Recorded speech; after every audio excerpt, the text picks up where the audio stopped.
အဲ့တော့ကျွန်တော်ဒီ battery ငုံနဲ့ BSI လမ်းကြောင်းအကြောင်းရှင်းပြမယ်ပေါ့နော်အဲ့တော့ကျွန်တော်ဒီမှာ BSI ရဲ့အကြောင်းလေးကိုနည်းနည်းစာတွေ့လေးကျွန်တော်တို့တစ်ချက်လောက်ရှင်းကြည့်အောင်ပေါ့နော်အဲ့တော့ BSI ဆိုတာကကျွန်တော်တို့ဒီနေရာအောက်ခြေမှာရှိတယ်ပေါ့နော်ငုံနှစ်ခုကြားမှာရှိတဲ့ငုတ်ကလေးနှစ်ခုကိုပြောတာနော်ဒီမှာငုတ်လေး၄ခုရှိတယ်၄ခုမှာအလဲမှာရှိတဲ့နှစ်ငုတ်ကိုကျွန်တော်တို့က BSI ငုတ်လို့ခေါ်တယ် BSI လမ်းကြောင်းပေါ့ဟုတ်ပြီနော်BSI ကဘာတွေလုပ်လို့ရလဲဆိုတော့တစ်ချက်လောက်ကျွန်တော်တို့ဒီမှာပြန်ရှင်းပြမယ်ပေါ့နော်အဲ့တော့အရင်ဆုံးကျွန်တော်တို့ဒီ battery ငုတ်တွေမှာလာတဲ့ပုံစံလေးကြည့်အောင်နော်အဲ့ခုနက battery ငုတ်မှာ၄ငုတ်ရှိတယ်ဒီမှာဆိုရင်ကျွန်တော်တို့က၃ငုတ်ရှိတဲ့ဖုန်းတွေရှိတယ်၃ငုတ်ရှိတဲ့ငုတ်ဆိုလို့ရှိရင်ကျွန်တော်တို့ကဒီဘက်ကကျွန်တော်တို့ဒီအပေါင်းငုတ်ရှိမယ် ground ဆိုတဲ့နှုတ်ငုတ်ရှိမယ်အလဲကကျွန်တော်တို့ BSI ဆိုတဲ့ငုတ်လေးရှိမယ်ပေါ့ဟုတ်ပြီနော်အဲ့တော့တငုတ်ထဲရှိရင်တော့ကျွန်တော်တို့ကသူ့ကို BSI လို့ခေါ်ကြတယ်ပေါ့နော်အကယ်လို့များကျွန်တော်တို့က၄ငုတ်ရှိခဲ့တယ်ဆိုပါစို့ဟုတ်ပြီနော်အခုကျွန်တော်တို့ဆွဲပြတဲ့အတိုင်းပဲ battery ငုတ်ကလေးက၄ငုတ်ရှိတယ်ပေါ့တငုတ်၂ငုတ်၃ငုတ်၄ငုတ်ရှိခဲ့တယ်ဆိုလို့ရှိရင်ကျွန်တော်တို့ကထုံးတဲ့အတိုင်းပဲအစွန်ဆုံး၂ငုတ်ဒီအပေါင်းနဲ့ ground ပေါ့ဟုတ်ပြီနော်အလဲ၂ငုတ်ဒီကျွန်တော်တို့ဘာငုတ်ဒီလဲဆိုတော့ BSI ငုတ်လို့ခေါ်တယ်ပေါ့ဟုတ်ပြီနော်အဲ့တော့ BSI ငုတ်တွေကဘာတွေဖြစ်မလဲဆိုတော့ကျွန်တော်တို့ကဒီမှာ၂ငုတ်ကွဲသွားကြမလို့တစ်ငုတ်က battery ID ဖြစ်မယ်နောက်တစ်ငုတ်ကကြာကျွန်တော်တို့ဒီ battery ရဲ့ battery temperature ဆိုတဲ့ငုတ်ဆိုပြီးတော့တက်တငုတ်စီကွဲသွားတယ်ဟုတ်ပြီနော်အဲ့တော့ကျွန်တော်တို့က၄ငုတ်လာခဲ့မယ်ဆိုလို့ရှိရင်အလဲက2ငုတ်ဒီကျွန်တော်တို့က battery ID နဲ့ battery temperature ပေါ့ရမယ်နော်အဲ့လိုမျိုးပဲနောက်တစ်မျိုးကျွန်တော်တို့ကဒီ၄ငုတ်ရှိသေးတယ်ပေါ့နော် battery ငုတ်၄ငုတ်နဲ့လာတာရှိတယ်ဘာဖုန်းတွေမှာလဲဆိုတော့ကျွန်တော်တို့ဒီSamsung ဖုန်းတွေမှာပေါ့ဟုတ်ပြီနော်Samsung ဖုန်းတွေမှာဆိုလို့ရှိရင်ကျွန်တော်တို့ဒီ battery ငုတ်ကငုတ်၄ငုတ်နဲ့လာတဲ့ငုတ်မှာကျွန်တော်တို့ကဒီအစွန်ဆုံးငုတ်ဒီကျွန်တော်တို့ဒီမသုံးပေါ့နော်မသုံးတဲ့ငုတ်ပေါ့နော်ဒီငုတ်ကိုကျွန်တော်တို့မသုံးတဲ့ကြောင့်မလို့ထည့်တွက်စရာမလိုဘူး၃ပင်ရှိမယ်၃ပင်မှာကျွန်တော်တို့ကထုံးတဲ့အတိုင်းပဲဘေးနှစ်ဖက်ဒီအပေါင်းနဲ့ ground အလဲကကျွန်တော်တို့ဘာငုတ်ဖြစ်မလဲဆိုတော့ BSI ငုတ်ဖြစ်မယ်ဟုတ်ပြီနော်BSI ငုတ်ဒီကျွန်တော်တို့ကနှစ်ငုတ်ပေါင်းထားတယ်ပေါ့နော် battery ID နဲ့ battery temperature ဆိုပြီးတော့နှစ်ငုတ်ပေါင်းထားရဲဆိုတာကိုသိရမယ်နော်အရင်တော့ဖုန်းတွေရောကျွန်တော်တို့၄ငုတ်ရှိတဲ့အကြောင်းကို BSI တက်စီပေါ့နော် BSI ID ရဲ့ BSI temperature ဆိုပြီးတော့တငုတ်စီတက်ခွဲခဲ့တယ်ပေါ့ရမယ်နော်အဲ့တော့ battery ငုတ်၅ငုတ်ရှိခဲ့တယ်ဆိုလို့ရှိရင်ကျွန်တော်တို့ကဘယ်လိုသတ်မလဲဆိုတော့ထုံးတဲ့အတိုင်းပဲဒီအစွန်ဆုံးငုတ်တွေကအပေါင်းငုတ်တွေလို့သတ်မှတ်မယ်ဟိုဘက်အစွန်ဆုံးငုတ်တွေဒီအနှုတ်ငုတ်တွေလို့သတ်မှတ်မယ်ဟုတ်ပြီနော်၅ငုတ်ရှိခဲ့တယ်ဆိုရင်အလဲငုတ်လေးတစ်ခုကတော့ဘာငုတ်လဲဆိုတော့ကျွန်တော်တို့ဒီ BSI ငုတ်လို့သတ်မှတ်မယ်ပေါ့ရမယ်နော်တငုတ်ထဲအနေနဲ့ပြီးရဆိုရင်ဒါ BSI ငုတ်လို့သတ်မှတ်ထားမယ်ပေါ့နော်အဲ့တော့ဟိုဘက်အစွန်က plus ဟိုဘက်ကတော့ minus ပေါ့နော် ground ငုတ်တွေရှိမယ်ပေါ့နော်အကယ်လို့ကျွန်တော်တို့ငုတ်တွေက၅ငုတ်မဟုတ်ဘဲနဲ့6ငုတ်ဖြစ်ခဲ့မယ်ပေါ့ဟုတ်ပြီနော် battery တက်တဲ့ငုတ်တွေဒီ6ငုတ်ဒီလိုမျိုးဖြစ်ခဲ့မယ်ဆိုလို့ရှိရင်သူလည်းရှင်းပါတယ်ကျွန်တော်တို့ဒီအစွန်ဆုံး2ငုတ်က plus ဟိုဘက်အစွန်ဆုံး2ငုတ်က ground နေဖြစ်မယ်အလဲ2ငုတ်ကတော့ကျွန်တော်တို့ဒီ battery ID နဲ့ temperature ငုတ်ဆိုပြီးတော့သတ်မှတ်မယ်ပေါ့ရမယ်နော်အဲ့တော့ဒါတွေကိုကျွန်တော်တို့ကဒီဖုန်းတွေကိုကျတော့ဘာမှတွေ့ရလဲဆိုတော့ Vivo တို့ကျွန်တော်တို့ဒီ Oppo တို့အဲ့လိုမျိုးတွေမှာကျွန်တော်တို့ဒီငုတ်အနေနဲ့တွေ့ရပါလိမ့်မယ်ဟုတ်ပြီနော်ငုတ်တွေကတော့အများကြီးပဲပေါ့နော်ငုတ်တွေများလာရဆိုလို့ရှိရင်ကျွန်တော်တို့ကဒီမှာခွဲခြားတက်ကပဲပေါ့နော်အစွန်ဆုံး2ငုတ်ဒီ plus ငုတ်ဟိုဘက်အစွန်ဆုံးငုတ်ဒီ minus ငုတ်ဆိုပြီးတော့သတ်မှတ်မယ်ပေါ့အလဲကတော့ကျွန်တော်တို့ဒီ ID နဲ့ temperature ဆိုပြီးတော့သတ်မှတ်ထားမယ်ပေါ့ရမယ်နော်အဲ့တော့ battery ID ဒီဘာလောက်တာလဲဆိုတော့ကျွန်တော်တို့ဒီ battery ရှိမရှိကိုစစ်ဆေးပေးတဲ့ငုတ်လို့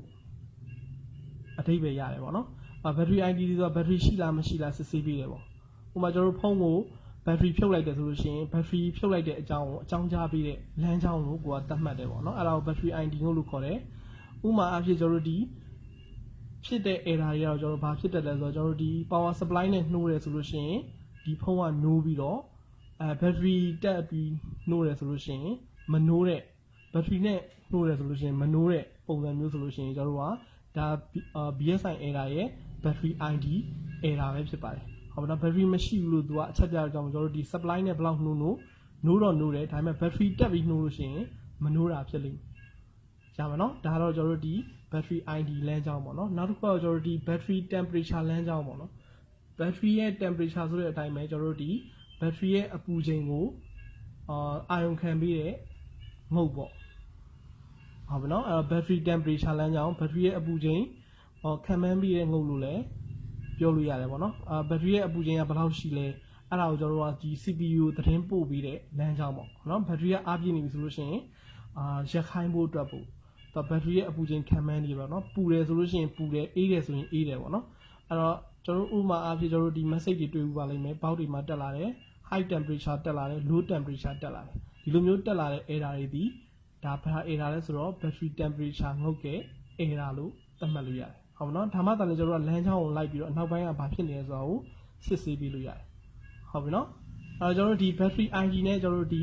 battery temperature နှစ်ငုတ်ပေါင်းတယ်ဆိုလို့ရှိရင်ကျွန်တော်တို့ BSI လမ်းကြောင်းဆိုပြီးတော့ခေါ်ဝေါ်ကြတယ်ပေါ့ဟုတ်ပြီနော်ဒီမှာဆိုလို့ရှိရင်ကျွန်တော်တို့ဒီအလယ်ငုတ်လေးနှစ်ငုတ်ပေါ့ဟုတ်ပြီနော်ဒီအလယ်ငုတ်လေးနှစ်ငုတ်မှာတစ်ငုတ်ဒီကျွန်တော်တို့BSI လမ်းကြောင်းနေပဲပေါ့နော်အဲ့ဒီနှစ်ငုတ်ကတစ်ငုတ်က battery ID လမ်းကြောင်းနောက်တစ်ငုတ်ကကျတော့ battery temperature လမ်းကြောင်းဆိုပြီးတော့ခွဲကြမယ်ပေါ့ဟုတ်ပြီနော်ရမယ်နော်နှစ်ငုတ်ပေါင်းရင်လည်းကျွန်တော်တို့က battery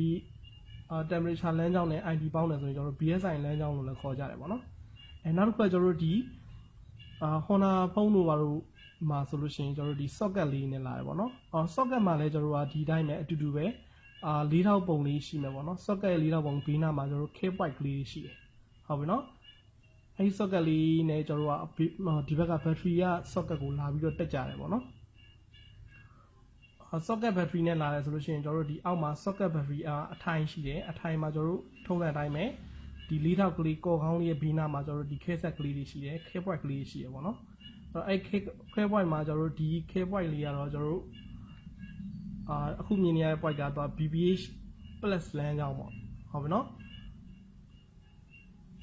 နောက်တစ်ခုကကျွန်တော်တို့အောက်မှာရှိတာတော့ ground လမ်းကြောင်းဒီ point နှစ်ခုကကျွန်တော်တို့ချိတ်ဆက်ထားတယ်လို့သတ်မှတ်ထားမယ်ပေါ့နော်ဒီဘက် point နဲ့ဟိုဘက် point ကအတူတူပဲပေါ့ရမယ်နော်အဲ့တော့အလယ်မှာရှိတဲ့ point ကကျတော့ကျွန်တော်တို့ဘာ point လို့ခေါ်လဲဆိုတော့ဒီဘက်က point ဒီကျွန်တော်တို့ဒီ battery temperature ဆိုပြီးတော့သတ်မှတ်မယ်ဟိုဘက်ဒီဘက်က point ဒီကျွန်တော်တို့ဒီ battery ID လမ်းကြောင်းဆိုပြီးတော့သတ်မှတ်ထားမယ်ဟုတ်ပြီနော်အဲ့လိုမျိုးကျွန်တော်တို့ဒီခွဲခြားပြီးတော့သတ်မှတ်ကြတယ်ပေါ့နော်ဒါကျွန်တော်တို့ဒီ socket နဲ့ပတ်သက်တဲ့လမ်းကြောင်းတွေဆိုလို့ရှိရင်ဒီလိုမျိုးခွဲတယ်ပေါ့နော်သူတို့ရဲ့အစွန်းဘက်ဒီမှာကြည့်မယ်ဆိုလို့ရှိရင်K point 6 point ရှိမယ်ပေါ့နော်အပေါ်2 point ဒီကျွန်တော်တို့ဒီအပေါင်းလမ်းကြောင်းအောက်2 point ဒီ ground လမ်းကြောင်းပေါ့နော်ဒါတော့ကျွန်တော်တို့ဒီ Samsung ဖုန်းတွေမှာတော့ကျွန်တော်တို့ပင်လေးပင်ရှိတယ်ပင်လေးပင်မှာကျွန်တော်တို့ငုတ်လေးငုတ်မှာအစုံလုံးငုတ်ကိုကျွန်တော်တို့ကမသုံးဘူးပေါ့နော်ဒီမှာ Samsung ငုတ်ခုနကကျွန်တော်တို့ဒီ BSI လမ်းကြောင်းကိုပြခဲ့တယ်အစုံလုံးငုတ်ကိုမသုံးဘူးငုတ်3ငုတ်ပဲသုံးတယ်အဲ့ဒါကိုဘာမှကျွန်တော်တို့ကြည့်ရင်သိနိုင်လဲဆိုတော့ကျွန်တော်တို့ဒီ battery မှာကြည့်ရင်သိနိုင်တယ် battery မှာလည်းပြထားပြီးတယ်အပေါင်းနဲ့အနှုတ်ဆိုပြီးတော့ပြထားပြီးတယ်ပေါ့နော်အပေါင်းကဘယ်ငုတ်အနှုတ်ကဘယ်ငုတ်ဆိုတာကျွန်တော်တို့ကဒီ battery နဲ့တိုက်ပြီးစစ်လိုက်လို့ရှိရင်ရတယ်အလယ်မှာငုတ်တစ်ငုတ်ပဲပေးထားရပေါ့နော်အလယ်ငုတ်ကလေးကကျွန်တော်တို့ဘာငုတ်လဲဆိုတော့BSI လမ်းကြောင်းငုတ်ပေါ့ဟုတ်ပြီနော် battery ရှိမရှိစစ်ပြီးတဲ့လမ်းကြောင်းငုတ်ကိုသတ်မှတ်မယ်ပေါ့နော်ရှာပါနော်